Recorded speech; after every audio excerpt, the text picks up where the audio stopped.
This is the art of leapfrogging. OBEs, cultural change makers, MBEs, and Nobel Peace Prize winners, business titans, entrepreneurs, world-leading philanthropists, and environmental change makers. Welcome to the art of leapfrogging, the podcast where our guests tell you the insights they've made in life, small changes that have made a massive difference to both their business and personal lives. With me, your host, Maxwell, and Maher Kaddoura. This is the art of leapfrogging. Hello and welcome to the very first episode of the Art of Leapfrogging podcast. I'm Maxwell, your host, along with Maher Kaddoura, who also happens to be the man who started off the leapfrogging movement. So he has to be, of course, the first episode as well. Hi, Maher. How are you doing? You good?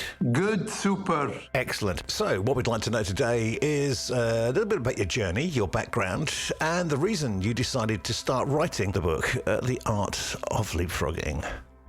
Hi, everybody. I started when I was a very young boy. I listened to my dad telling me about a famous American Lebanese poem, "Don't Live Half a Life." His name was Khalil Gibran. And when I heard "Don't Live Half a Life," I said, how can somebody live half a life? So I went through the school of life, as they say, trying to figure it out. I adopted experiences. I wanted to travel. I wanted to try new things. I was not afraid of making mistakes because I befriended, as they say, mistakes and failure, because I viewed them in a positive way that I can learn from them. And so since I was young, I was leaping into the future, like a frog leaps above something. When I was young, I wanted to travel. So when I was 15 years old, I traveled on my own, hitchhiking to Turkey, to Greece, to Bulgaria, to Syria, to Lebanon. And this gave me the idea that yes, I can do crazy stuff and it is fulfilling. I can learn from it.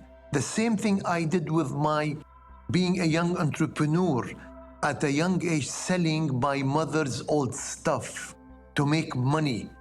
And that time I leaped into entrepreneurship, making my own money, and it tasted much, much better than getting money from my dad. And this has made me to become addicted to leaping and leapfrogging. So after your childhood days, where did you go next? What did you do after that led on to your very successful business career? I did civil engineering at Nottingham University in England, and then I worked for Accenture. In the past, it was Arthur Andersen, and I became the managing partner for Accenture, which is a consulting and technology firm. And I was in charge of the Middle East. We took the global company public. All of us, we made lots of money.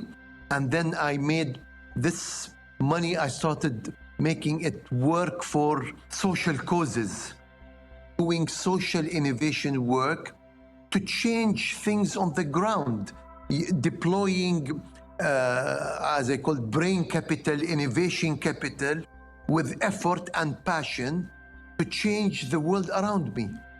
Worked. Started getting results and seeing impact, and it is addictive. It is addictive to see the impact of your work on the ground, in the hearts and minds of people, and you see how they progress, and it becomes addictive, especially when you look at it and you only seek your own personal satisfaction internally because you're trying to do something bigger than yourself and you want to do more and more of it. And this is where I started loving it. Well, thank you very much. And incidentally, if you'd like a physical copy of the book or to know more about those interviews that are in it, just go to the website, theartofleapfrogging.com, where you can find all of that information out, and of course a little bit more about the leapfrogging movement as well. So Maher, for those people listening that might not know the term leapfrogging, what's your elevator pitch? How would you describe it to somebody listening for the very first time? All of us, we leap or we try to leap every day, every week, every month. When we are facing opportunities, we are facing challenges, we try to leap, to move to the next stage, to jump over a wall, to jump over a problem, to speed up something, to create a new path. So to me, leapfrogging is natural.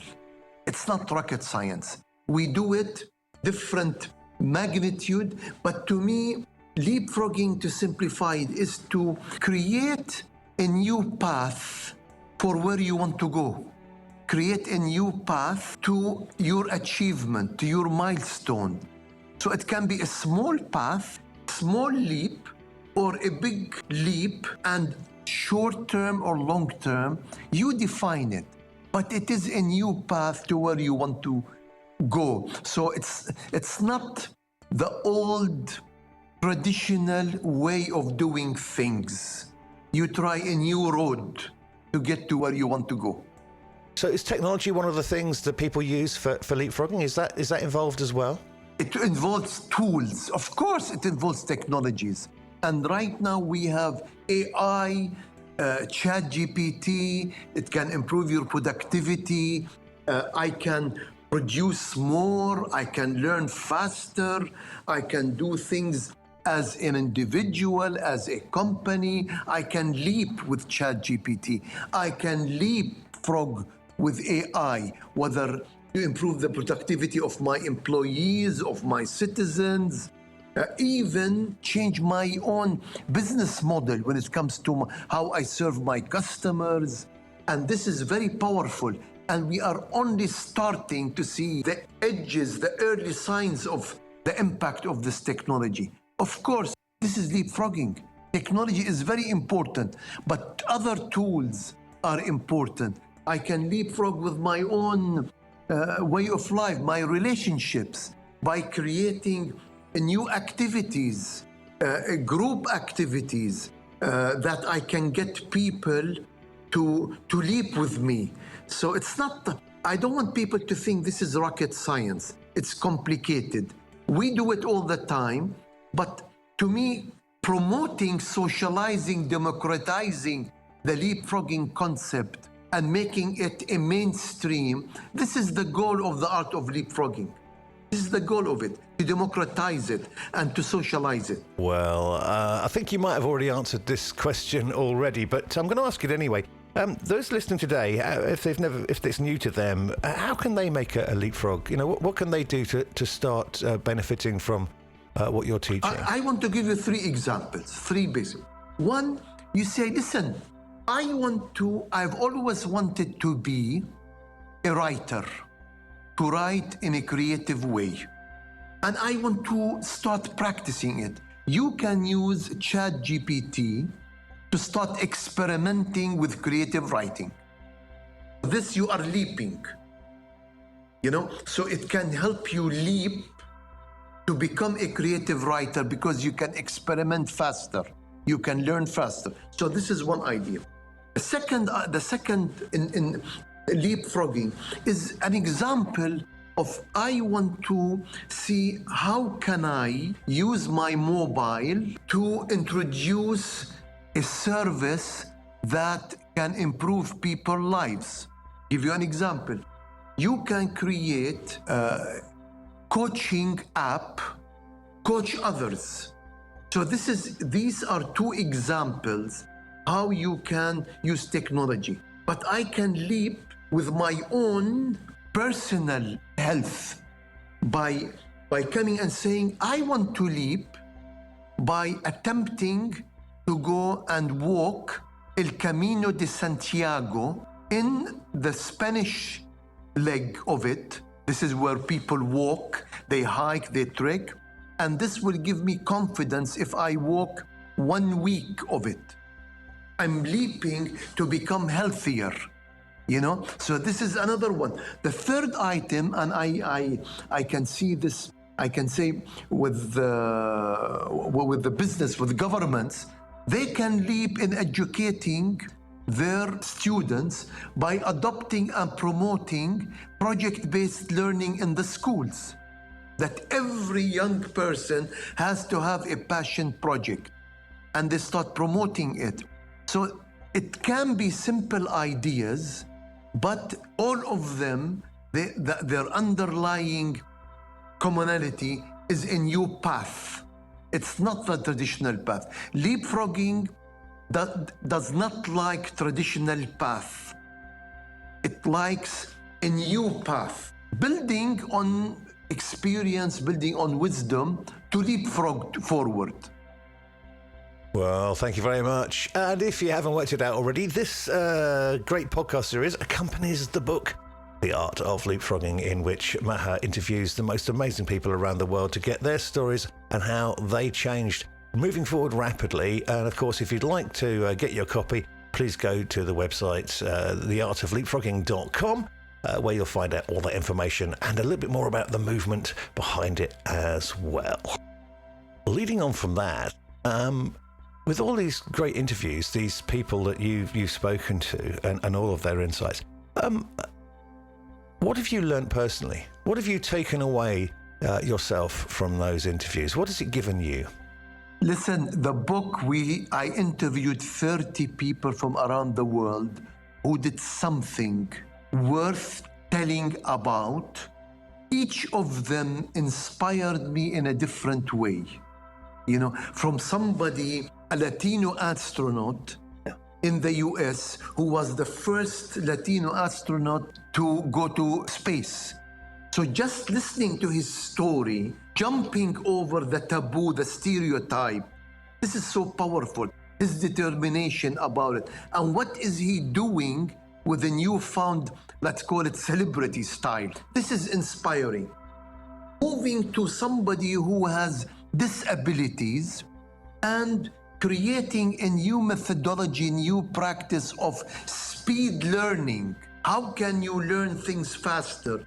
And he's a doctor, PhD in this topic, and he wrote books about it. And it's just so inspiring to see these guys, how they are trying.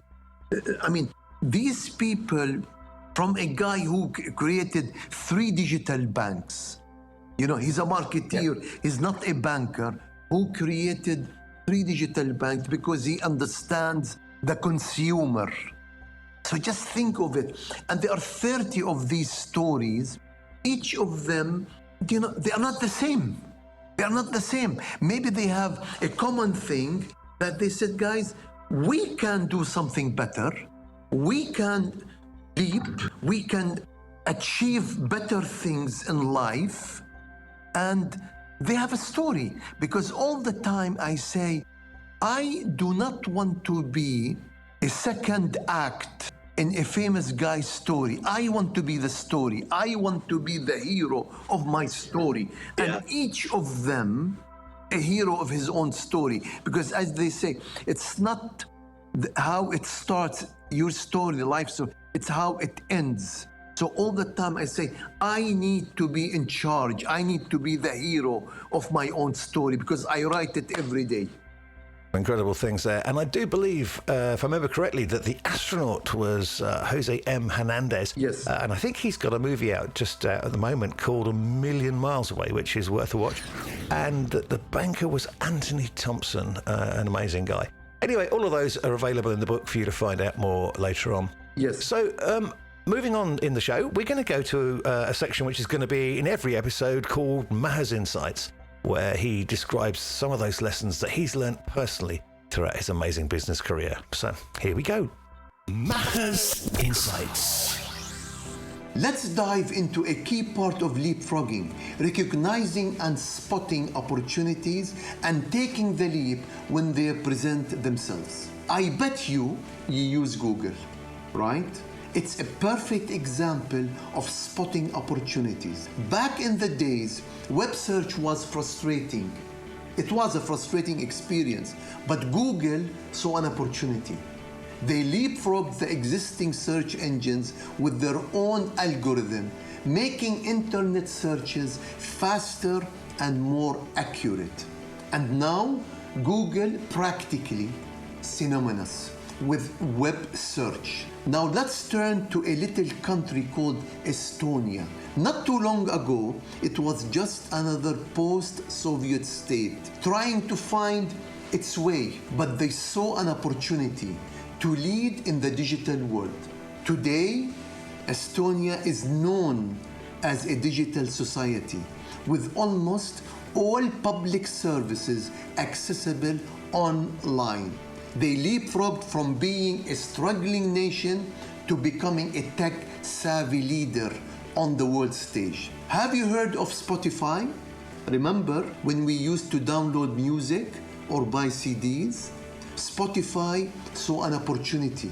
They created a platform that lets us stream music directly, no downloads, no physical storage. Today, they have revolutionized how we listen to music. That is leapfrogging in action. Take a look at India's Akshaya Patra Foundation, which spotted an opportunity to address child malnutrition and education.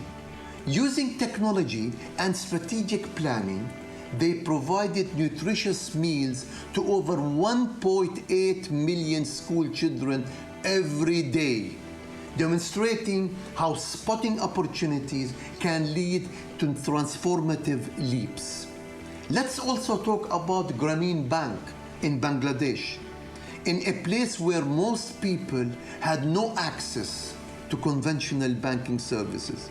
A Grameen Bank saw an opportunity. They provided microloans to the impoverished, especially women, empowering them to start their own small business and lift themselves out of poverty.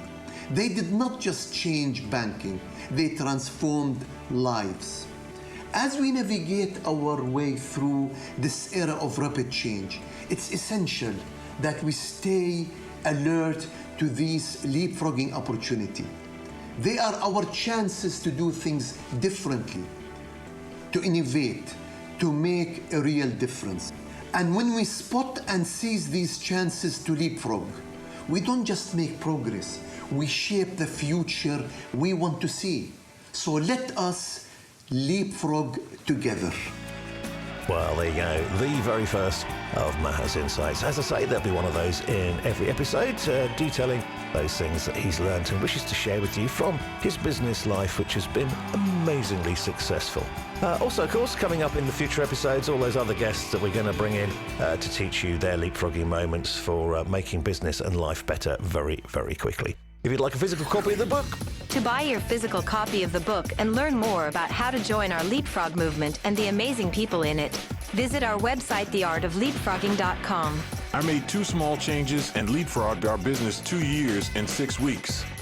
and that remains from myself, Maxwell, and Maher Kaddoura to say thank you very much for listening, and please join us again next time for the Art of Leapfrogging. This is the Art of Leapfrogging.